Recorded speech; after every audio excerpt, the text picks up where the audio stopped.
येण्याआधीच परमेश्वर म्हणतो, हे माझे सियोनवासी प्रजे, हे माझ्या सियोनवासी प्रजे, अशूर मिस्राप्रमाणे अशूर आणि मिस्राप्रमाणे तुला दंडाने ताडण करील, तुला दंडाने ताडण करील व तुझवर सोटा उचलील, व तुझवर सोटा उचलील, तरी त्याला भिवू नको. तरी त्याला भिवू नको.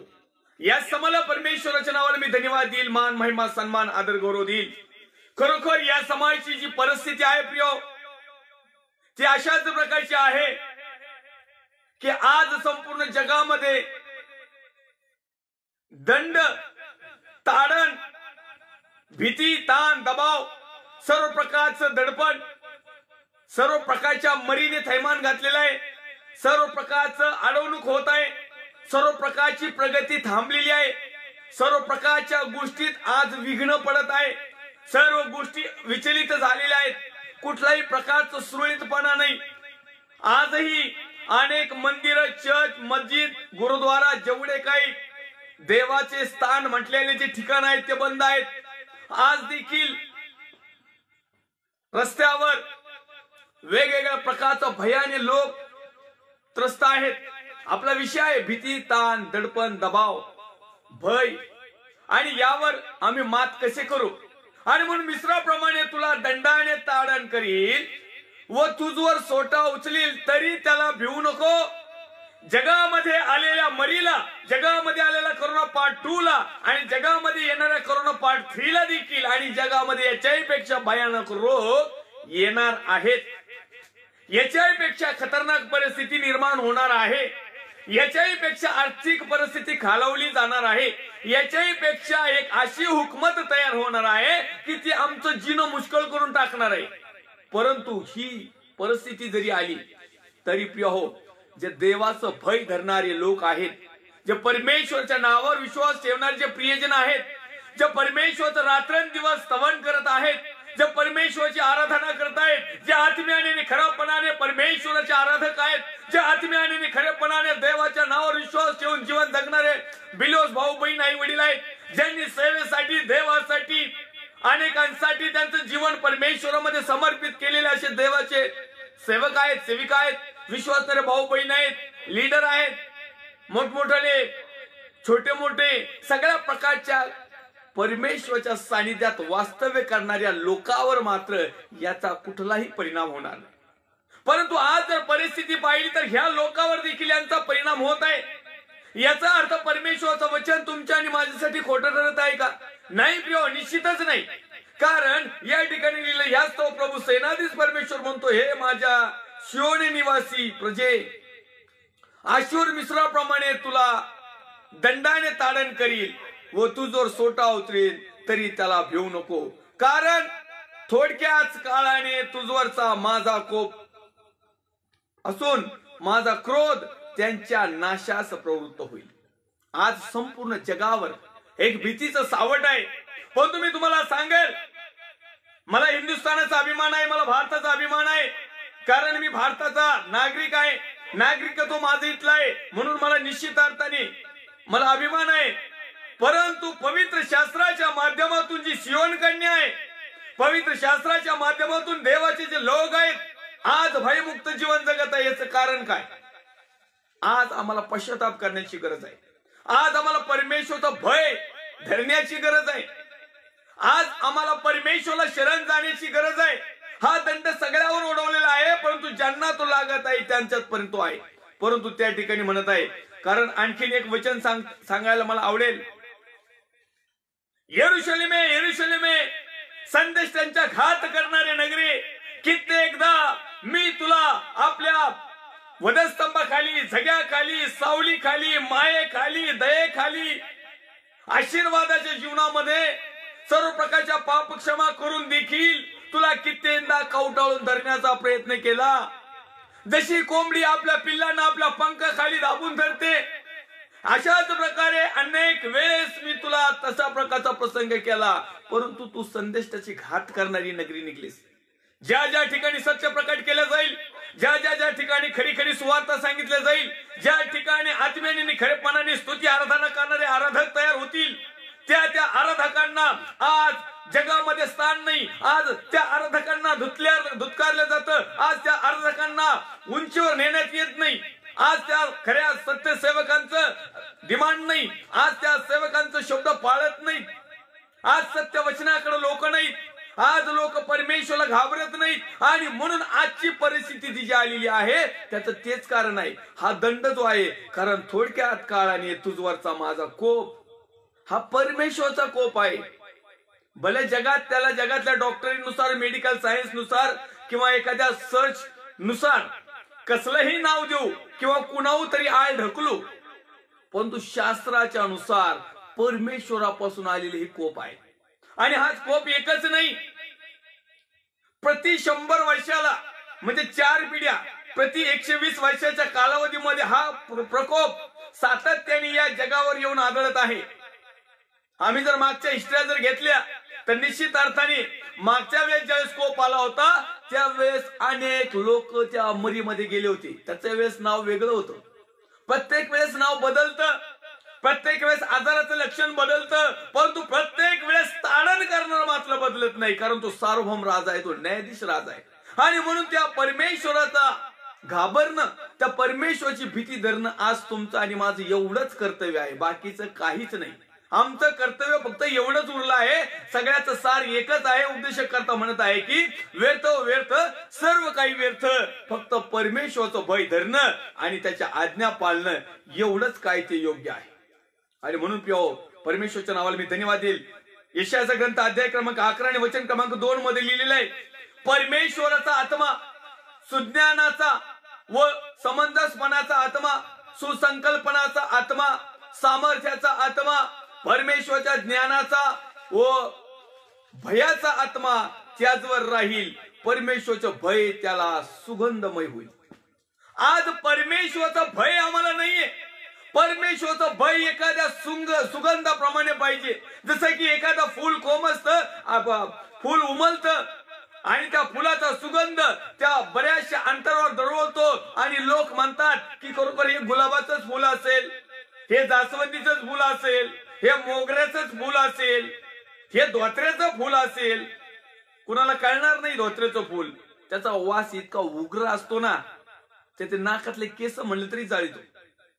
प्रत्येक जे फुल आहे ना त्याच्या वासावरून त्याला प्राधान्य देण्यात आहे. आज आमच्या जवळ परमेश्वराचं भय हे सुगंधाप्रमाणे आलं पाहिजे की आम्ही परमेश्वराचं भय धरत आहोत. पण तो अनेक लोकांना परमेश्वराच्या भयाची काहीच नाही करत. अनेक लोक शासनाचं भय धरत नाही, अनेक लोक माता पित्याचं भय धरत नाही, अनेक लोक गुरुजनांचं भय धरत नाही, अनेक लोक याजक पाळे साहेबांचं भय धरत नाही, अनेक लोक आता जन्मदात्यांचंच भय धरीत नाही. बरं, ज्याने जन्माला घातल्याच्या परमेश्वराने त्याचाच भय धरीत नाही तर बाकीच्या अगरबत्ती लावायची कुठं? बाकीच्या अगरबत्ती लावायचीच नाही. कारण ज्या परमेश्वराने वांज गृहिणीला आनंदी माता बनवलं आणि ती आनंदी माता जर आज परमेश्वराचा जर भेद धरीत नाही किंवा त्या आनंद मातेच्या उदरातून निघालेला सुपुत्र जर परमेश्वराचं भय धरीत नाही तर याचा अर्थ त्याचं जीवन जे आहे सुगंधमय नाही, दुर्गंधीमय आहे. दुर्गंधीमय, दुर्गंध आल्यानंतर लोक नाकाला बोट लावतात, तोंड वाकडे तिकडे करतात, तिथं जास्त वेळ थांबत नाही, पटापट निघून जातात. दुर्गंधी आली ना जास्तीत जास्त तर लोकांना आजारी येतात. हेच दुर्गंधीचा प्रकार की परमेश्वराचं भय न धरल्यामुळं, परमेश्वराचा आत्म्याचं आकलन न केल्यामुळं. कारण परमेश्वराचा आत्मा जो आहे सुज्ञानाचा आहे. आम्ही सुज्ञान जमा केलं नाही, आम्ही सगळ्या अज्ञानात राहिलो. आम्ही शाळेत भरपूर शिकलो परंतु त्या बाह्य स्वरूपाचं शिकलो. आत्मिक जीवनामध्ये आम्हाला काही भेटलंच नाही. आमच्यामध्ये परमेश्वराचा आत्मा नाही, मग आहे कुणाचा? आमच्यामध्ये सुज्ञानाचा आत्मा नाही, आमच्यामध्ये ज्ञान नाही, समंजसपणाचा आमच्यामध्ये समंजसपणा तर अजिबात नाही. आडमुठेपणा आहे, आडमुठेपणा. काही लोक जाणून बुजून त्यांना समजत तरी ते समजून घेत नाहीत, समजून सांगत नाहीत. हे आडमुठ्याप्रमाणे असमंजसपणाचा आत्मा.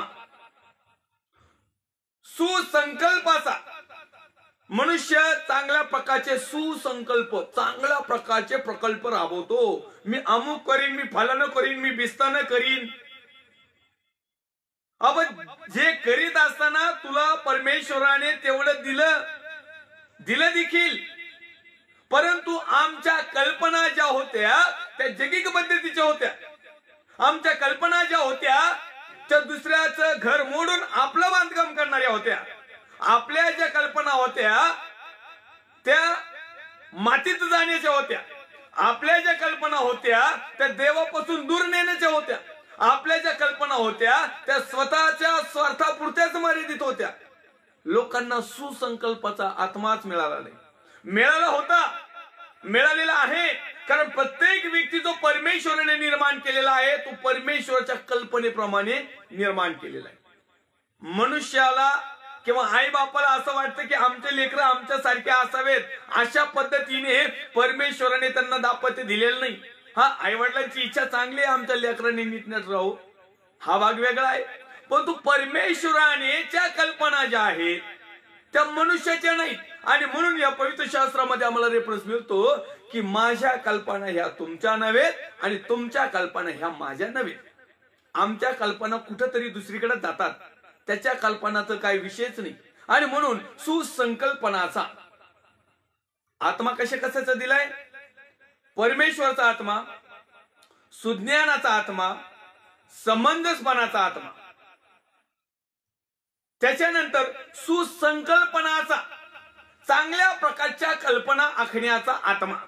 आज जितकेही लोक या सुसंकल्पनाच्या आत्म्याच्या माध्यमातून जीवन जगत आहेत ते आज त्यांचा आत्मा पण सुरक्षित आहे, जीव पण सुरक्षित आहे आणि त्यांचं शरीर पण सुरक्षित आहे.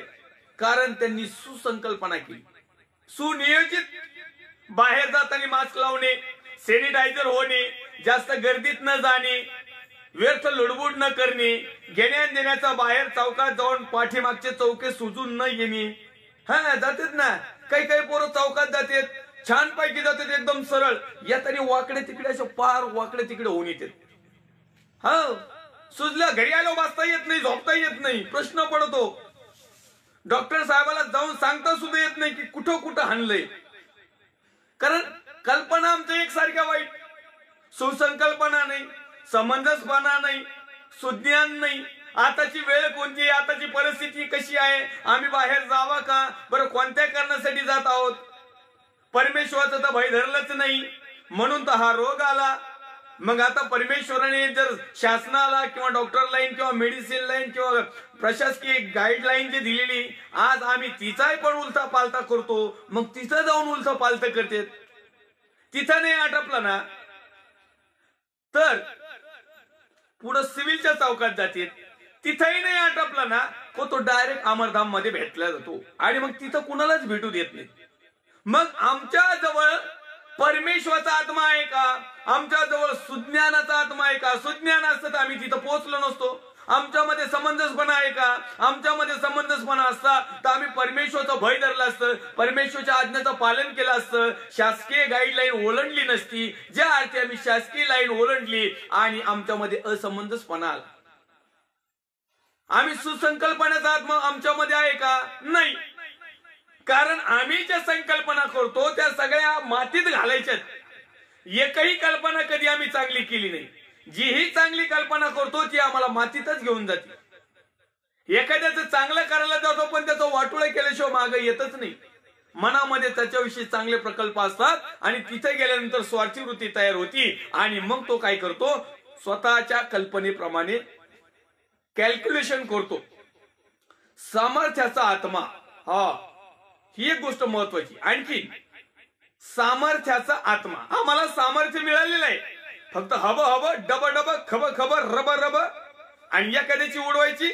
आणि मला स्वप्नात असं दाखवलं आणि एखाद्या आमच्या बहिणी पाळकेनबाई येतात, भविष्यवक्त्यांनी येतात, भविष्यवक्ते पण येतात, भविष्यवाण्या सांगतात, परमेश्वरने असं दाखवलंय, तसं दाखवलंय, फलानं दाखवलंय. काल मी एक फेसबुक लाईव्ह वर कार्यक्रम पाहत होतो. देवाचा सेवक म्हणता येणार नाही तो टोनगा, काही भाग नव्हतं, दिसायला टोनगे सारखाच होता, डोक्याचा आखलीचा भागच नव्हता. समोर एक मोबाईल, पुढे लॅपटॉप, प्रॉफिट नाव दिलेलं होतं आणि सांगतोय ऑनलाईनला जेवढे होते तेवढ्यांचं रेकॉर्ड येतं. आता लोक काही एवढे आंधळे नाही आणि जे मोबाईल बघत ते आंधळे तर अजिबातच नसतात. जैगिक दृष्ट्या तर त्यांची इतकी डोळे तीक्ष्ण असते का वाव, विचारायचंच नाही. तिथून तो बघून सांगत होते की मला किती लोक पाहतात. आता ही काय भविष्यवाणी झाली का? त्यातल्या नावं काही घेऊन आता ही भविष्यवाणी झाली का?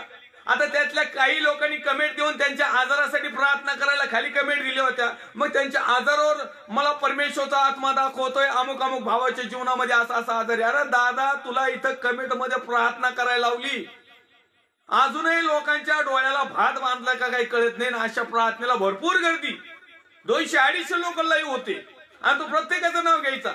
आणि योग असं झालं का मला त्याच्यामध्ये इंटरेस्ट वाटला, कारण मला माहित होतं हे मूर्खाची मीटिंग चालू आहे, हा दुष्टाचा प्लॅन आहे आणि हा दुष्ट कुठं तू चुकी करतोय, लोकांना कसं फसवतोय. म्हणजे मी लाईव्ह सेशनला आल्यानंतर या लोकांचं पितळ उघडं पाडील, म्हणजे या लोकांपासून माझ्या विश्वासणाऱ्या लोकांचा बचाव करील.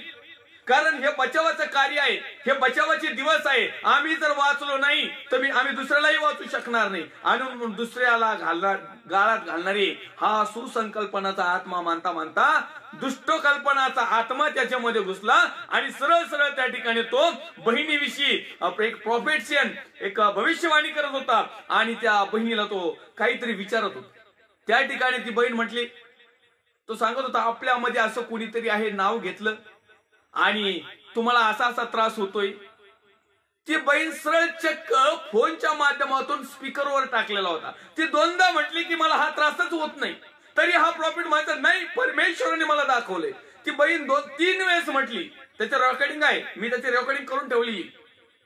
ती 3 वेळेस बहीण म्हटली की नाही मला हा त्रास होत नाही, पाळक साहेब माझ्यासाठी फक्त प्रार्थना करा. तो म्हटला नाही, देवाने मला दाखवले. म्हणजे ज्याचा त्रास होतोय त्याला तो होत नसताना ती स्वतः साक्ष देते की मला काही होत नाही. आणि हा 3 वेळेस तिला म्हणतो नाही मला देव दाखवतोच. देव पास्टर राजू अलट विषयी का नाही दाखवीत? मी पण पाहत होतो ऑनलाईन. तो म्हणतो की अनेक लोक मला ऑनलाईन पाहत आहेत, त्यांचं अमकं दुःख होतंय, फलानं दुःख होतंय, बिस्तनं दुःख होतंय. म्हटलं जवळ असताना तिथं जाऊन याचं दुःख न काढलं असतं येशूच्या नावात. पण तो लांब असल्या कारणाने, लॉकडाऊन असल्या कारणाने मला तिथं जाता आलं नाही. मला सांगायचं इतकंच मुद्दे की परमेश्वराचं भय याजक वर्गाला सुद्धा राहिलं नाही. परमेश्वराचं भय, परमेश्वराने दिलेल्या आत्म्याचं भय, परमेश्वराने दिलेल्या आज्ञा विधीचं भय, परमेश्वराने दिलेलं जीवनाचं भय, शासकीय भय आज लोकांमध्ये ती दिसत नाही. फक्त ज्याच्या घरात होईन ना त्यालाच दिसतंय, बाकीचे भनाट सुटलेत. आणि मग अशा प्रकारचं जीवन जगत असताना सुसंकल्पनाचा आत्मा आमच्या जीवनात काम करत नाही. सामर्थ्याचा आत्मा काम करतो, परंतु दुष्ट आत्म्याचं सामर्थ्य आज प्रत्येक म्हणण्यापेक्षा काही जे प्रभूच्या नावाला धब्बा लावणारे जे आहेत ना, प्रभूचं नाव निंदात्मक करणारे जे आहेत ना, ज्या नरक राज्यामध्ये ज्यांना जास्त घाई झाली ना, असे लोक सामर्थ्याच्या आत्म्याचा दुरुपयोग करू राहिले. मोकार भविष्यवाण्या सांगू नका. परत एकदा त्यात पाळक साहेबांनी भविष्यवाण्या केल्या त्याच्यामध्ये भरपूर. आजही प्रॉफिट लोक परत एकदा पुढे आलेत. मागच्या वर्षी कोरोनाच्या काळात पुढे आले होते, वर्षभर झोपले. त्याच्यातले काही लोकांनी जेवढे गेले होते ना, त्याच्यातले निमे सिमे लोक तर प्लास्टिकच्या पिशवीमध्ये पॅक होऊन पण गेले. चोराच्या उलट्या बॉम्ब्या झाल्यासारखं काम झालं. आता हे चोरी तर चोरींवर शिरजोरी. चोरी हाच करायचं आणि हातावर बोंबलून पळायचं. आणि बऱ्याच वेळेस असं घडतं पियो, ह्या आत्म्याचा दुरुपयोग करणारे देखील बिलोस भाऊ बहीण आई वडील आहेत. आणि म्हणून देवाचा आत्मा आमच्या मध्ये असताना देखील, देवाचं भय आमच्या मध्ये असताना देखील, देवाची उपस्थिती आमच्या बरोबर असताना देखील बऱ्याच अंशी आम्हाला या लढाईला सामोरं जावं लागत आहे. या दुःखाला, या पिढेला, या आजाराला, या टेन्शन ताण दबावला, या निंदा नाराजतेला आम्हाला पुढे जावं लागत आहे. परमेश्वराच्या ज्ञानाचा व भयाचा आत्मा त्याचवर राहील. परमेश्वराचा ज्ञानाचा आत्मा आमच्यावर मंडळला पाहिजे.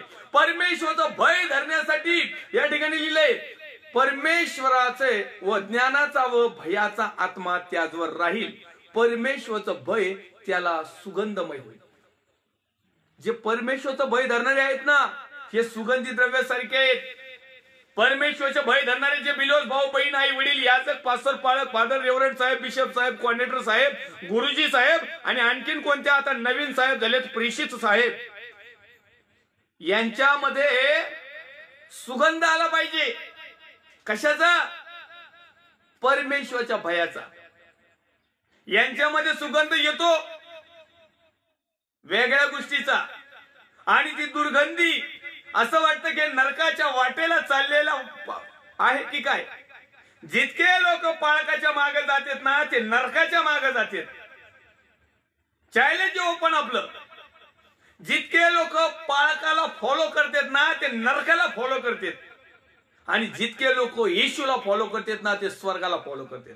जितके लोक सत्याला फॉलो करतात ते स्वर्गाला फॉलो करतात. जितके लोक वचनाला फॉलो करतात ते स्वर्गाला फॉलो करतात. जितके लोक परमेश्वराचं भय धरून परमेश्वराच्या नियम आज्ञा विधी पाळण्याचा प्रयत्न करतात, भले ते चुकत असतील, भले त्यांच्याकडून पाप घडत असेल, ते वारंवार पापाची क्षमा मागून पुन्हा एक वार परमेश्वराच्याच पाठीमागे चालतात ना ते स्वर्गाच्या वाटेचे आहे.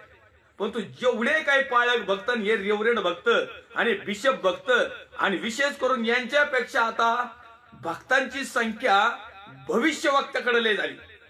आणि भविष्यवक्तींनी यांनी तर सीमाच तोडून टाकली.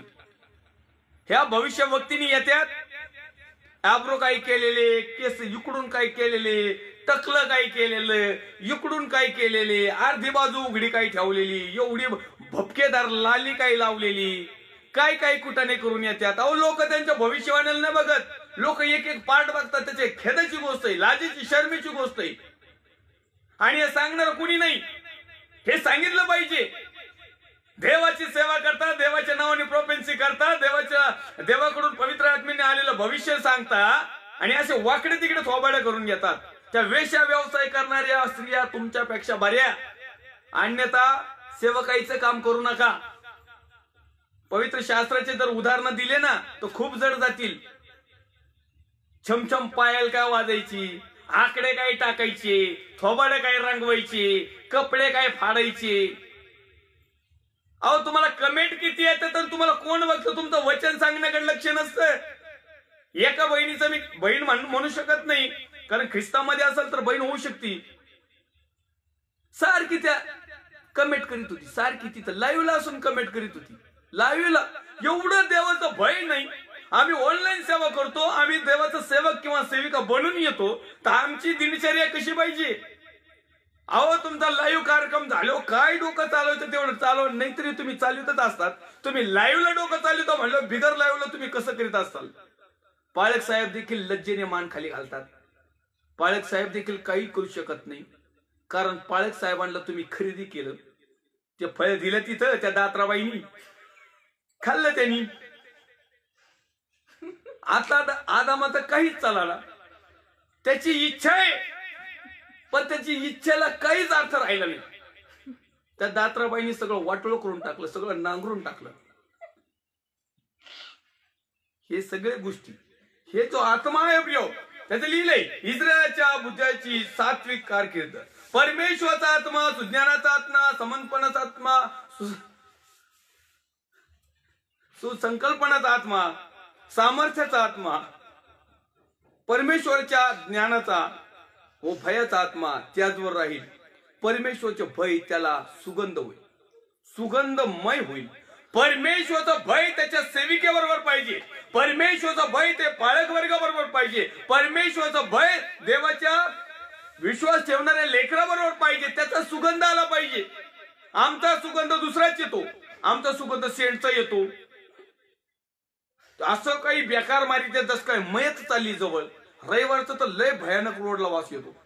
हो, चर्च मध्ये घुसूशी वाटत नाही कधी कधी, इतका भपकेदार असतो. पहिल्या काळात ज्यावेळेस सेंटचा सुगंधाचा अत्तरचा वास यायचा ना, हे फक्त डेड बॉडीला लावतानाच यायचा, किंवा लय मोठमोठाले आमदार खासदारले त्या टायमिंगचे लोक असतील ना, त्या टायमिंगला ते लावायचे. आता उठून सुटून कुणी फसा फसा फसा मारित. अहो काही काही लोक आता त्या वासाने मारायला लागलेत. 2-2, 4-4 दिवस अंगाचा वास जात नाही, त्या वासाने उमदळायला लागत आहे. आमचा सुगंध कसा पाहिजे? आमच्यामध्ये प्रेम पाहिजे, आमच्यामध्ये दया पाहिजे, आमच्यामध्ये शांती पाहिजे, आमच्यामध्ये परमेश्वराचा भय पाहिजे, आमच्यामध्ये परोपकार पाहिजे, आमच्यामध्ये दुसऱ्याच्या दुःखामध्ये आम्ही दयेने प्रेमाने केलेलं सांत्वन पाहिजे. हा वास, हा सुवास, बाकीचा आहे कुकारचा वास. त्याच्यात लय पर्यंत आपले लोक एक नंबर. तेवढं भेटलं म्हणजे काही गरज नाही. आमचा सुगंध कसा पाहिजे, फक्त गीत गाण्यात अर्थ नाही. एक गीत आहे, सुमने हो निगळून पडावे प्रभूच्या पद कमलाशी, देह झिजावा अखंडित हा ख्रिस्त प्रभू सेवेशी. सुमने होनी गळून पडावे प्रभूच्या पद कमलाशी, देह झिजावा अखंडित हा ख्रिस्त प्रभू सेवेशी. घेऊन हाती प्रभू सुवार्ता. हा सुगंध आला पाहिजे. नाही तर लोकांचा आहे, रस्त्यावर येता येतानीच लोक ओळखतात हे कुठून आले. हो, आज सगळीकडे सुगंध आहे सॅनिटायझरचा, आज सगळीकडे सुगंध आहे अगरबत्त्यांचा, आज सगळीकडून सुगंध येत आहे फुलांचा, आज सगळीकडून सुगंध येत आहे. परंतु आता हाचा सुगंध जो आहे भीतीप्रद आहे. ज्याही वेळेस सायरन वाजते प्रश्न पडतो, आमचा नातेवाईक तर नसेल ना, आमचा सखा सोयरा तर नसेल ना. आज फोनची घंटी जरी वाजली तर फोन उचलायला आज प्रत्येक घरामध्ये भय निर्माण झालेलं आहे. कुणाचा केव्हा कधी फोन येईल माहित नाही. अनेक नातेवाईकांशी नातं तोडून गेलेत. आज परमेश्वराचा भय धरण्याचा दिवस आहे, परमेश्वराकडे पश्चाताप करण्याचा दिवस आहे, परमेश्वराचा गौरव करण्याचा दिवस आहे, परमेश्वराचे आभार मानण्याचा दिवस आहे, परमेश्वरामध्ये आमचं जीवन समर्पित करण्याचा दिवस आहे. दिवस कुठं आहेत? तरी आज लोक ख्याली खुशालीमध्ये जीवन जगत आहेत, तरी आज लोक त्यांच्या बुद्धीचा वापर करीनात, तरी आज लोक समंजस बनवणार, तरी आज लोकांच्या कल्पना चांगल्या बनवणार, तरी आज लोक परमेश्वराचं ज्ञान स्वीकारिनात, परमेश्वराचं भयाचा आत्मा स्वीकारिनात. परमेश्वराचं भय त्यांच्या जीवनात नाही. परंतु ज्यांच्या जीवनामध्ये परमेश्वराचं भय आहे त्याचं जीवन सुगंधमय होईल. तो डोळ्यांनी पाहिल ते तेवढ्यावरूनच न्याय करणार नाही, कानाने ऐकेल तेवढ्यावरूनच तो निर्णय करणार नाही, तर तो दुबळ्यांचा न्याय यथार्थाने करील, पृथ्वीवरील दिनाच्या यदांचा यथार्थ निर्णय करील. तो आपल्या मुखरूप नेत्राने पृथ्वीस ताडण करील, आपल्या मुखाच्या फुफकाराने दुर्जनाचा सहार करील. धार्मिकता त्याचे वेष्टन व सत्यता त्याचा कमरबंद होईल. आमच्यामध्ये आज धार्मिकता जागली पाहिजे. आज आमच्यामध्ये परमेश्वराच्या दृष्टिकोनातून धार्मिकतेचं वेष्टन कमरबंद आमचं देवाला आवडणाऱ्या गोष्टीपैकी घडलं पाहिजे. आज अनेक लोक आहेत प्रियो, देवाचा गौरव करायला उणे पडलेले आहेत. परमेश्वराचं भय धरा. पुन्हा सांगेल येशू ख्रिस्ताच्या नावामध्ये परमेश्वराचं भय धरा. कारण यशाचा ग्रंथ अध्याय क्रमांक 13 आणि वचन क्रमांक 6 पासून आम्ही काही गोष्टी पाहूया. आक्रोश करा, परमेश्वराचा दिवस समीप आला आहे. आताचा जो समय आहे प्रियो, आक्रोश करा, परमेश्वराचा दिवस समीप आला आहे. सर्व समर्थाकडून हा एक विनाशच येत आहे. सध्याची लाईव्ह परिस्थिती, परमेश्वराचा दिवस समीप आलाय. सर्व समर्थाकडून हा एक विनाशच येत आहे. याच्यामध्ये कुठलाच चांगला नाही. सगळीकडे विनाश विनाश विनाश. दवाखान्यात गेले तरी विनाश. साधं ताप आला, खोकला आला, सर्दी आली, डोकं दुखलं, काही होऊ दवाखान्यात गेला का कापलाच. आता डॉक्टर लोकांच्या बुद्ध्या सुद्धा वरून हे आत्मे जे दिले होते ना सगळ्यांना, हे आत्म्याचा काही कुणी उपयोगच करी नाही. इथं आत्मा दिला होता सुज्ञानाचा, डॉक्टरचा आत्मा एकदम सुज्ञ असतो, पण तो पण आता गेला का कापलाच. टेस्ट करावं लागेल, बीपी चेक करा, हे चेक करा, रक्तगट चेक करा, लघवी चेक करा, दुखतय काय, चेक करीतोय काय, याचं कारण काय? याचं कारण तुम्हाला यशाचा ग्रंथ अध्याय क्रमांक 13 आणि वचन क्रमांक 6 मध्ये करा. आक्रोश करा. परमेश्वरचा दिवस समीप आला आहे. सर्व समर्थाकडून हा एक विनाशच येत आहे. मग आता तर निमित्तच लागत आहे. ताप आली, थंडी आली, थोडासा जरी खोकला तो सिव्हिललाच गेला समजायचा भाऊ, दुसरीकडे चान्सच नाही. आणि जर का दुसरीकडे गेला लय पैशावाला तर ते पैसे खाऊन खाऊन परत सिव्हिललाच पाठवून देते. तिकडे अमरधामला विनाशाचा दिवस चालू आहे. आणि म्हणून हा दिवस आमच्यावर येऊ नये, आणि हा दिवस इथं सध्या चालू जरी असला तर त्याचे पडसाद आमच्यावर उपटू नये, आमच्या घरामध्ये असू नये, आमच्या लेकरांबरोबर होऊ नये. आणि म्हणून प्रिय तुम्हाला आणि मला ज्या परमेश्वराने आम्हाला आईच्या गर्भाशयामध्ये असताना ज्या काही चांगल्या प्रकारचं निवडलंय, बोलवलंय, सगळ्या प्रकारच्या गोष्टी दिल्या. आज जगामध्ये एकही जो मनुष्य आहे तो अज्ञान नाही, म्हणजे त्याला सुज्ञानाचा आत्मा आहे. जगा म्हणजे याचा अर्थ समंजसपणाचा आत्मा त्याला दिलाय. जगामध्ये एकही असा आत्मा नाही किंवा मनुष्य नाही ज्याला सुसंकल्प येत नाही. कल्पना करतात, सुसंकल्पना पण करतात, परंतु वास्तविकरित्या लाईव्ह जीवनामध्ये सुसंकल्प कधीच करीत नाही. सुसंकल्प कोणते करतात? मी लोकांना कसं लोभाडीन, मी माझ्या विश्वासणाऱ्यांना कसा काटीन, त्यांची खोटी भविष्यवाणी टाकून त्यांच्यात भय कसा निर्माण करील, त्यांच्यामध्ये अज्ञान कसं निर्माण करील, त्यांच्यामध्ये अंधश्रद्धा निर्माण कशी करील, त्यांना पापा भक्त कसा बनवील, एवढंच डोक्यात असतं त्यांच्या, बाकी काहीच डोक्यात नसतं. मग याला सुसंकल्पनाचा आत्मा नाही म्हणता येणार. पुढं सामर्थ्याचा आत्मा. प्रत्येक मनुष्याला सामर्थ्य आहे, ते वापरायचं पुढं. काही लोक पाप करायला सामर्थ्य वापरतात. अहो सामर्थ्य म्हणजे काही नुसतं देवाचं वचन सांगायलाच नाही लागत. अहो खोटं बोलायला सुद्धा लय सामर्थ्य लागत. नाद नाही करायचा. उलट जे देवाचं सत्य सांगताना मी एवढा एकदम खड्या आवाजात सांगतो ना, हे जर लपवायचं असलं तर माझ्यापेक्षा दुप्पट आवाज मोठा करावा लागेल ते लपवायसाठी. काही लोक नुसतं बोलून आव आणतात, काही लोक पुचकं अश्रू आणून आव ऐकतात, कोणी मोकार रडत, कोणी मोकार भावनावश होऊन जात.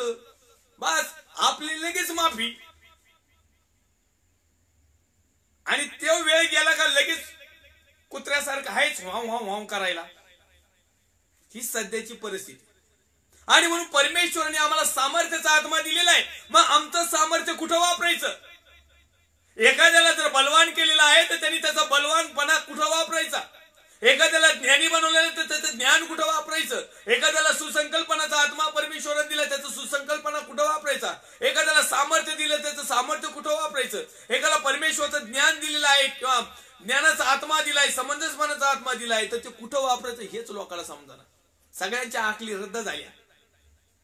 सगळ्यांच्या आकली तिकडे शेण आणि गवत खायला गेल्या. कारण चांगलं नाहीच. शासन किंवा डॉक्टरी लाईन किंवा मेडिसिन लाईन सांगते की तुम्ही हे नियम पाळा.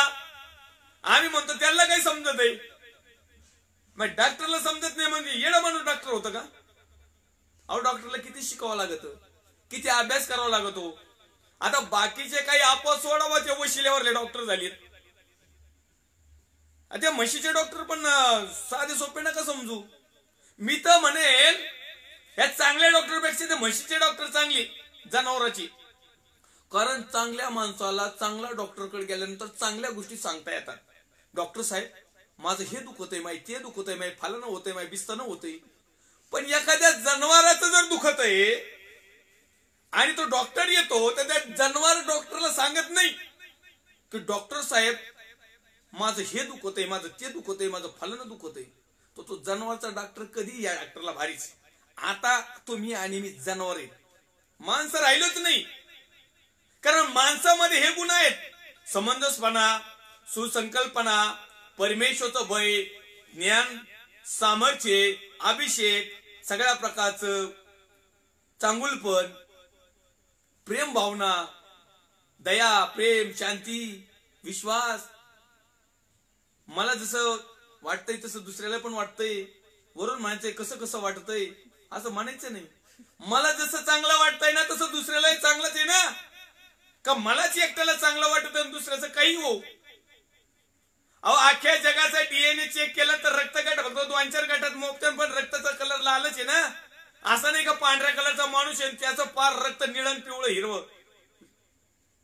थोडस ओ होईल, बी होईल, ए होईल, ए+ होईल, B+ होईल, असं काहीतरी होईल, पण रक्त तेच राहील.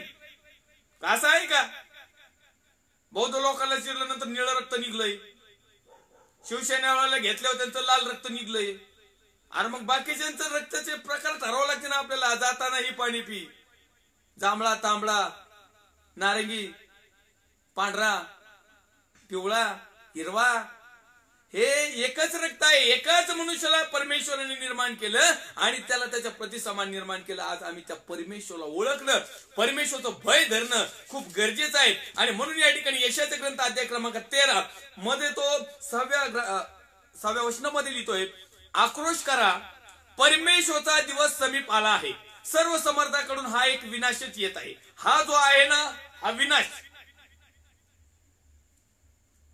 ह्यामुळे सर्वांचे बाहू गळले आहेत.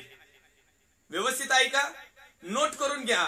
यशायाचा ग्रंथ अध्याय क्रमांक 13 वचन क्रमांक 6, 7, 8.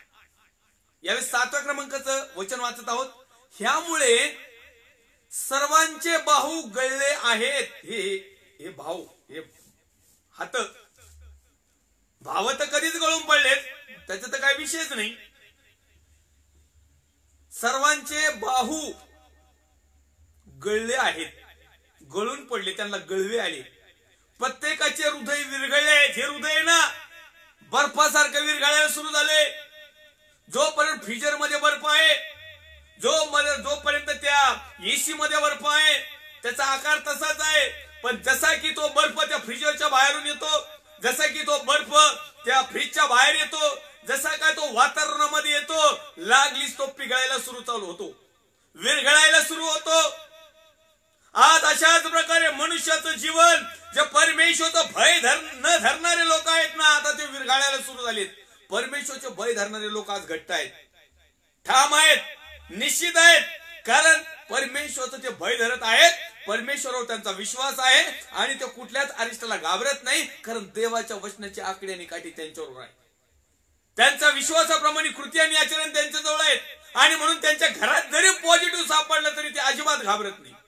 बाकीचे तर 2 किलोमीटर असताना जी आयो, हे बाबू कसं होईल, काय होईल, हे नका करू, ते नका. अहो तुम्ही काही नका करू, पण तुम्ही परमेश्वराचं भय धरीत नाही ना, तो कुठून ना कुठून येणार आहे धुंडीत. यामुळे सर्वांचे बाहू गळले आहेत, प्रत्येकाचं हृदय विरघळले आहे. आजची जी परिस्थिती आहे, 8व्या क्रमांकाचं वचन आहे, ते अगदी घाबरले आहेत. त्या पेटके व वेदना घेरीत आहेत. प्रसूत होणाऱ्या स्त्रीप्रमाणे ते वेदना देत आहेत. एकमेकांकडे टकमक पाहत आहेत, त्यांची मुखे काळवडली आहेत. नुसतं असं बघायचं, काय होतंय, कोण निघत पॉझिटिव्ह, ह्यो निघला का, अरे बापरे, आता काय करू, मग काय करू, डॉक्टरच पॉझिटिव्ह, अरे बापरे, आता जायचं कुणाकडं. नुसतं लोक असे धापा टाकी, ते धापा, हे रियालिटी आहे, सत्यता आहे. मी पुढे एक वचन वाचतो, ते अगदी घाबरले आहेत. आता घाबरणारा व्यक्ती तर हसू शकत नाही, तो असंच करणार, या यो ये बायो, त्यास पेटके वो वेदना घेरीत आहेत. वेदना होतात, वेदना, काही नाही तरी वेदना होत्या. स्टमक पेन चालू झाले लोकांची, स्टमक पेन, चमकाचे विकार, नुसत्या चमका उठात्या, कधी बोटातून तर कधी कमरातून तर कधी खोप्यातून तर कधी खवट्यातून, अशी इथून, कधी डोक्यात, कधी कुठून कुठून, काही काहींच्या दातात चमका निघतात, वेगळाच प्रकारे. इथं सगळं आखडू घेतोय, अगदी घाबरले आहेत. त्यास पेटके व वेदना घेरीत आहेत, म्हणजे होत आहे. कारण दैवाचं वचन कधी खोटं ठरणार नाही. प्रस्तुत होणाऱ्या स्त्रीप्रमाणे ते वेदना देत आहे. आता हा आणखीन एक मुद्दा आहे, प्रस्तुत होणारी स्त्री. तिला माहिती आहे आपले काय अजून पूर्ण टाइम झालेला नाही, तिच्या ध्यानात असतो. पण आता जो टाइम होणार आहे ना तिथे ये आयोन ये बाबोच म्हणावं लागेल. मग प्रसूत होणारी वेदना जशी त्या टायमिंगची वाट पाहते, कायम कणती, कायम तकलीफ, कायम पीडा, त्याचे घरचे सुद्धा तटस्थ असे. पुरीचं कसं होईल? बाप म्हणतो आता कसं होईल? रात्रीची गाडी भेटन का? आणि निम्या रात्रीच्या झाले काय करायचं? आणि आता काय करायचं? आणि त्या पोरीने उगाच म्हणायचं बस कामच, मग कामच. ह्या ज्या गोष्टी आहेत ना, जसं गरोदर स्त्रीला अचानक पीडा तयार होतात आणि मग इमर्जन्सी होती, असेच लोक परमेश्वराने तुम्हाला आणि मला संधी दिली, पण आम्ही त्या संधीचं सोनं केलं नाही. परमेश्वरचं भय धरून आम्हाला जिवंत ठेवलं, पण आम्ही परमेश्वरचं भय धरलं नाही. आम्हाला ज्या वेळेस वेळ दिला त्यावेळेस आम्ही देवाला धुतकारलं. ज्यावेळेस आम्हाला वचनाची संधी मिळाली आम्ही वचन अवेरलं. ज्यावेळेस आमच्या पापांची क्षमा केली, कारण आमच्या पापाच्या मानानं परमेश्वरने आम्हाला दंड शासन दिलं नाही, आणि म्हणून तुम्ही आणि मी शाफारलो, म्हणून तुम्ही आणि मी आमच्या कल्पनेप्रमाणे जीवन जगायला लागलो. आणि मग मात्र आता आक्रोश करायचा दिवस आलाय. अख्खं जग आक्रोश करीत आहे. त्यातली त्यात जे भरमिष्ट झालेले राष्ट्र देश आहेत ना, देवाच्या अवज्ञा मोडणारे, शासनाच्या अवज्ञा मोडणारे, डॉक्टर लाईनच्या अवज्ञा करणारे, मेडिकल लाईनला डिस्टर्ब करणारे, मोठमोठ्या एक शास्त्र पारंगत असणाऱ्या लोकांच्या गाईडलाईन न पाळणारे आता आक्रोश करीत आहेत. अपवाद आहे की काही ठिकाणी डुप्लिकेट बातम्या पसरवल्या जातात. अपवाद आहे की काही ठिकाणी एक लाभासाठी काहीतरी कुठंतरी गडबड होती. तो अपवाद सोडून द्या, परंतु सत्य हे आहे की प्रत्येक जण आज आक्रोश करत आहे. कोणी आपल्या लेकरासाठी, कोणी आपल्या पतीसाठी, कोणी आपल्या पत्नीसाठी, कोणी आपल्या आईबापांसाठी, कोणी आपल्या नातेवाईकांसाठी सगळीकडे आक्रोश चालू झालेला आहे. आणि ही काही साधी सोपी घटना नाही. आणि म्हणून माझ्या प्रिय भावांनो, बहिणींनो, आई आणि वडिलांनो, मी देवाचा सेवक या नात्याने मी तुम्हाला सांगू इच्छितो की जितकाही वेळ परमेश्वरने आम्हाला या भूतलावर दिलेला आहे, त्या वेळेमध्ये आम्हाला आज शिकायचं आहे सुसंकल्पना काय आहे, देवाचं भय काय आहे, ज्ञानाचा भय, ज्ञानाचा आत्मा काय, सामर्थ्याचा आत्मा काय, सुसंकल्पनाचा आत्मा काय. देवाच्या भय धरल्यानंतर आमच्यामधून कशा प्रकारचा सुवास निर्माण होतो. आताचे श्वास रोखायचे काम केलेत, सुवास तर नाहीच. आता तर शासनाने बंदीच केली. आपण मागच्या वचनामध्ये वाचूया, यशया 11:3, परमेश्वरचं भय त्याला सुगंधमय होईल. परमेश्वरचं भय त्याला सुगंधमय होईल. जे सुगंध दरवळतो ना, आता शासनाने पॅकच करून टाकलं. सुगंधच द्यायचा नाही कोणाला आणि घ्यायचाही नाही कोणी. सगळ्यांनी नाक तोंड पॅक. आता नाकाचं बंद म्हणल्यानंतर सुगंध येईल कसा? सगळ्यांना पॅक करायची बारी आली. कारण ज्यावेळेस आम्हाला ओपन मध्ये होतं, ज्यावेळेस आम्हाला मुक्तपणे होतं, ज्यावेळेस आम्हाला कुठल्याही प्रकारच्या आजाराच्या व्यतिरिक्त परमेश्वराने निर्माण केलेले स्वच्छ प्राणवायू, स्वच्छ ऑक्सिजन, स्वच्छ सगळ्या गोष्टी मिळत होत्या, तेव्हा आम्ही त्याचा दुरुपयोग केला. तेव्हा दाना झाडं तोडी, तेव्हा काय त्या ऑक्सिजनचा काय व्हॅल्यूम नाही ठेवला, तेव्हा काय काय गोष्टी केल्या. आता तोच प्राणवायू सुगंधच येईना काही काही लोकांना. आणि आता तर कोणीतरी मी फेसबुकला पाहिलं होतं, ज्याला एखाद्या याचा फुलाचा वास जर आला नाही, एखाद्याला जर सुगंध आला नाही, तर त्यांनी समजून घ्यायचे की आपण कोरोना पॉझिटिव्ह झालो. कारण कोरोना पॉझिटिव्ह होणाऱ्यांना सुगंधच येत नाही. हे जर शास्त्राचं जर म्हणणं असेल ना, तर त्याला पण कधी कधी खरं मानावं लागेल. कारण आता नाक बांधू बांधू लोकांचे मेंदू बंद झाले. सुगंध येणाऱ्या ज्या नसाच पॅक झाल्या. याचं कारण काय? आम्ही परमेश्वरचं भय धरलं नाही, आम्ही गाईडलाईन पाळली नाही, आम्ही देवाला चांगल्या परिस्थितीमध्ये सन्मान केला नाही. आणि म्हणून या ठिकाणी लिहिलंय, ते अगदी घाबरले, त्यास पेटके व वेदना गिरीत आहेत. प्रसूत होणाऱ्या स्त्रीप्रमाणे ते वेदना देत आहेत आणि एकामेकाकडे टकमत पाहत आहे. त्यांची मुख काळवंडली आहे. आजची लाईव्ह परिस्थिती बघा. तुम्ही प्रॅक्टिकली तुमच्याच घरात बघा. ठीक आहे, एक देवाच्या सेवकाचे घर आहेत, विश्वासणारे घर आहे, म्हणून जरा थोडासा आनंद भेटल. पण आजही जाऊन पहा तुम्ही प्रॅक्टिकल रित्या हे खरं आहे का नाही. फक्त घरात जाऊन एखाद्याच्या बसा, बस एक इकडे बघन, एक लगेच मास्क घेईन, एक लगेच सॅनिटायझरची बाटली घेईन, एक लगेच पंपाने फवाराच मारायला सुरुवात करेन. हो, आम्ही सुद्धा गाडी बाहेरून आला का फसा फसा फसा फवारा मारून मोकळे. का? भीती, दडपण, दबाव. कारण आक्रोश सगळीकडून ऐकायला येत आहे. थोडं तरी बाजारातून फेरफटका मारला ना तर भला मोठा स्प्रे गाडीवर मारावा लागतोय, अंगावर फवारा मारून घ्यावा लागतोय. तेव्हा कुठंतरी घरचे म्हणतात या, नाही तर मग तसेच माग जा. हो, चांगली गोष्ट आहे, चांगली एक त्यांना सवय लागली, छान आहे. घरात तसा माणूसच येऊ देत नाहीत. आमच्या इकडे तर फवाऱ्याच्या बाटल्याच बाहेर मारलेल्या, कुणी येऊ. कारण काय? आक्रोश चालू आहे बाहेर. तो आक्रोश का चालू आहे? कारण परमेश्वरचं भय धरलं नाही, शासकीय भय धरलं नाही, डॉक्टरीन लाईनचं भय धरलं नाही, येणाऱ्या आजाराविषयी समजलं नाही. कारण याच्यापूर्वी अनेक आजार येऊन गेले. याच्यापूर्वी देखील प्रत्येक प्रति 100-120 वर्षाच्या कालावधीमध्ये नवीन मॉडेल तयार होतच. आणि त्या मॉडेल समजून घेता घेता अनेक लोक जातात. आताच मॉडेल लय खतरनाक आहे.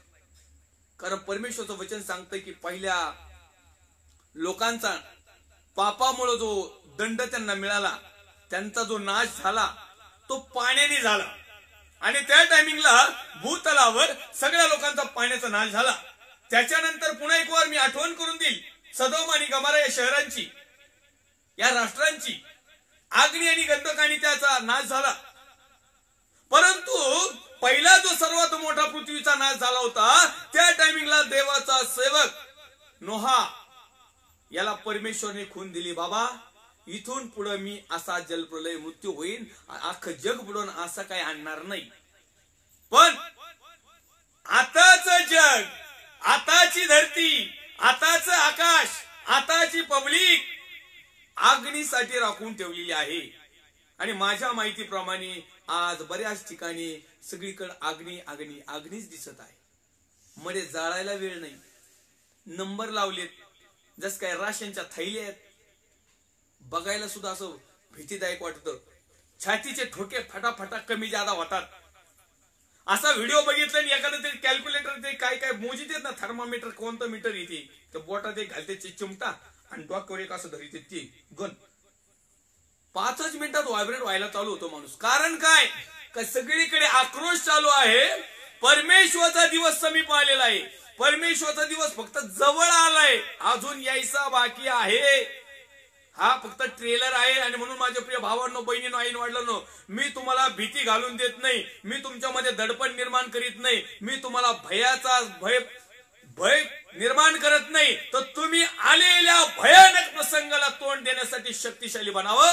आलेल्या भीतीदायक वातावरणामध्ये देखील आनंदी जीवन जगावं. आलेल्या प्रत्येक आजाराविकावरचं सामर्थ्य, अभिषेक, कृपा, दया यातून सुटण्याची ताकद तुमच्यामध्ये निर्माण व्हावी. तुम्ही विश्वासू जीवन जगावं, तुम्ही पश्चाताप करावं, तुम्ही परमेश्वरचा स्वीकार करावा, तुम्ही परमेश्वरचं भय धरावं, तुम्ही परमेश्वराला समर्पित व्हावं. झालेल्या गोष्टी झाले गेले तिकडेच गेले असं करून टाका. जे झालं ते टिंबटिंबला मिळालं असं करा. पण आता जे आहोत ते भयात दिवस चाललेले आहेत. परमेश्वरचा दिवस समीप आलेला आहे. सर्व समर्थाकडून हा एक विनाशच येत आहे. सर्व समर्थाकडून हे वरून कॅल्क्युलेशन आहे, हे नेटवर्क वरून आहे.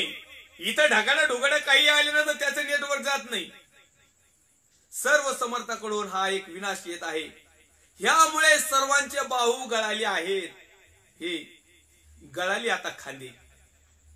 काही काहीची इंजेक्शन घेऊन गळाले, काहींना इंजेक्शन नाही मिळालं म्हणून गळाले, काहींचे सलाईन घेऊ गळाले, काहींचे ते खांदा देता देता गळाले, काहींचे सिव्हिल मध्ये गेल्यावर गळाले, काहींचे रस्त्याने अँब्युलन्स मध्ये गळाले, काहींचे तिकडे स्मशानभूमीत गळाले, काहींचे सरणावरून गळून पडले. पण गळालीच. प्रत्येकाचं हृदय विरघळलंय. हे हृदय आहे ना, आता विरघळायला सुरुवात झाली. पाषाणमय हृदयाचा मनुष्य देखील, कठोर जल्लाद देखील आज भय मृत्यूचा तांडव पाहून हलायला लागलाय. चांगले चांगले लोकांचे घट्ट झालेले हृदय, अनेक लोकांचे मृत्यू पाहिलेले लोक, अनेक परिस्थितीला सामोरं जाणारे लोक, पण तू आजची जर परिस्थिती पाहिली तर हृदय विरघळल्यासारखं झाले. मी यापूर्वी अनेक मृतदेह पाहिले, अनेक स्मशानभूमीमध्ये विधीसाठी गेलो, पण तो आजची भयानक परिस्थिती याच्यापूर्वी मी देखील कधी पाहिलेली. अख्ख्या 21 वर्षाच्या सेवेमध्ये 20 वर्षामध्ये एवढे मृतदेह काढले नसते, तेवढे हे एक दीड वर्षामध्ये तेवढ्या प्रेतक्रिया करण्याची संधीच म्हणावं लागेल. आता ही चालून आली आणि केली. इतक्या माझ्या अख्ख्या 20 वर्षात कधी एवढे मृतदेह पाहिले नव्हते, तितके मृतदेह एका वर्षामध्ये पाहायला मिळाले. आणि सगळे जवळचे असतात. एकही मनुष्य इकडचा तिकडचा नाही. भले कुणी कुणाला ओळखत जरी नसले तर मनुष्य हा मनुष्यच आहे. आणि आणखीन एक विनंती आहे पालक वर्गांना, सेवक वर्गांना, याजक वर्गांना, पास्टर वर्गांना, फादर वर्गांना, जेवढे काही देवाचे लोक आहेत त्यांना, आजकाल फेसबुक मध्ये जास्तीत जास्त पाळक लोकांचेच फोटो येत आहेत. आदरांजली, श्रद्धांजली, RPI, PRI, ISI, काही येतात, काही कळतच नाही. फोटो पाहिला तरी धडकी बसू राहिली. आता देवाच्या एका सेवकाने एक पोस्ट टाकली, एक साधारणतः 4-5 घंट्यापूर्वी, की एखाद्याचा फोटो आल्यानंतर काळजात असं धडक बसती.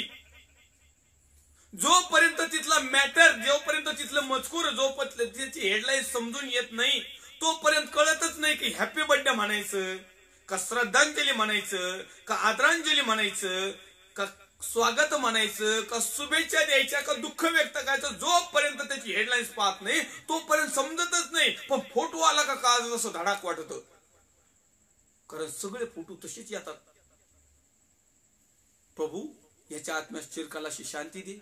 प्रभू मध्ये झोपी गेली, प्रभू मध्ये विसावा पावले, प्रभू मध्ये सगळं प्रभू मध्ये. नुसतं बॅनर इतके येऊ राहिलेत ना, तर फेसबुक बंद करून ठेवायचं काय असं वाटलं. नुसतं फेसबुक लाईनला जर पाहिलं, युट्यूब चॅनलला पाहिलं, इकडे मी सोशल मीडिया जर पाहिलं, इकडे जगाकडे पाहिलं आणि आमच्या अकाउंटकडे जर पाहिलं ना, तर नुसते 4-5 जर गोष्टी अशा खालीवर केल्या का लगेच 4-5 मढे, नाही तर 4-5 वाढदिवसाच्या काही ना काही येतच. कदाचित वाढदिवसाचा फोटो जरी असला ना, आपण शुभेच्छा द्यायचं असलं तरी नीट बघावं लागतं त्याला कमेंट काय द्यायची. हो, मी ते एक तर काल पाहिलं तर चालता मी म्हटलं अरे बापरे हे कधी गेले, आणि नंतर मी म्हटलं अरे बापरे यांचा तो वाढदिवस आहे. क्षमा करा, कारण हे सत्य आहे. आज अशी भयानक परिस्थिती आहे. आणि म्हणून प्रिय देवाचा आत्मा या ठिकाणी तुम्हाला आणि मला हे समजून सांगत आहे. त्याचबरोबर मला देखील हे मार्गदर्शन आहे की मी देखील प्रभूचं भय धरावं, मी देखील माझ्या पापांची अपराध क्षमा करावी, मी देखील पश्चाताप करावं, मी देखील परमेश्वराला न आवडणाऱ्या गोष्टी सोडून द्यावं. आणि आज एकच गोष्ट लक्षात ठेवावी की परमेश्वराने मला सुसंकल्पनाचा, सामर्थ्याचा, धैर्याचा, शुद्धतेचा, संरक्षणाचा पवित्र आत्मा दिलेला आहे. आणि या शेवटच्या काळामध्ये मी पुन्हा एक छोटंसं वचन वाचतो या ठिकाणचं, आणि आपण थांबणार आहोत कारण आपला वेळ झालेला आहे. यशाचा ग्रंथ अध्याय क्रमांक 13 आणि वचन क्रमांक 6, 7 आणि 8. आक्रोश करा, परमेश्वराचा दिवस समीप आला आहे. सर्व समर्थाकडून हा एक विनाशच येत आहे. ह्यामुळे सर्वांचे बाहू गळले आहेत, प्रत्येकाचे हृदय विरघळले आहे, ते अगदी घाबरले आहेत, त्यास पेटके व वेदना घेरीत आहेत. प्रसूत होणाऱ्या स्त्रीप्रमाणे ते वेना देत आहेत, एकमेकाकडे टकमक पाहत आहे, त्यांची मुखे काळवंडली आहेत. परमेश्वरच्या नावाला धन्यवाद देऊया, मान सन्मान महिमा त्याला देऊया. आणि या ठिकाणी आपण थांबणार आहोत. तेव्हा पुन्हा एक वार पुढच्या लाईव्ह सेशनला या वचनाच्या पुढचे काही वचन घेऊन आपण भीती, भय, दडपण आणि त्यामधून सुटका किंवा त्यामध्ये परमेश्वराने आम्हाला साई मार्गदर्शन करावं या विषयावर सातत्याने चिंतन मनन अध्ययन करीत आहोत. पुन्हा एक वार देवाचे सर्व अभिषिक्त सेवक, सेविका, विश्वासणारे भाऊ बहीण, आई वडील या प्रत्येकाचं मी पास्टर राजू आलाट मनापासून आभार मानतो आणि तुमचं स्वागत देखील करतो. आणि निश्चित अर्थाने परमेश्वराने तुम्हाला आणि मला सद्बुद्धी द्यावी की या क्षणामध्ये आम्ही कशा प्रकारचं जीवन जगावं. तत्पूर्वी मेसेज देत असताना कदाचित एखादी गोष्ट भावनिक होऊन जर एखादा शब्द पडला असेल तरी मी तुमचे नाही पण तो परमेश्वरचे एक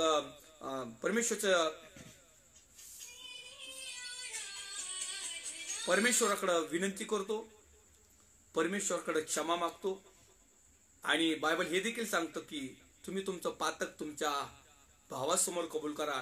तुम्ही देखील माझे भाऊ बहिणी आहात, तुमच्या देखील समोर आम्ही जर एकमेकाविषयी जर पातक केलेला असेल त्या पातकाची आज आपण क्षमा मागूया.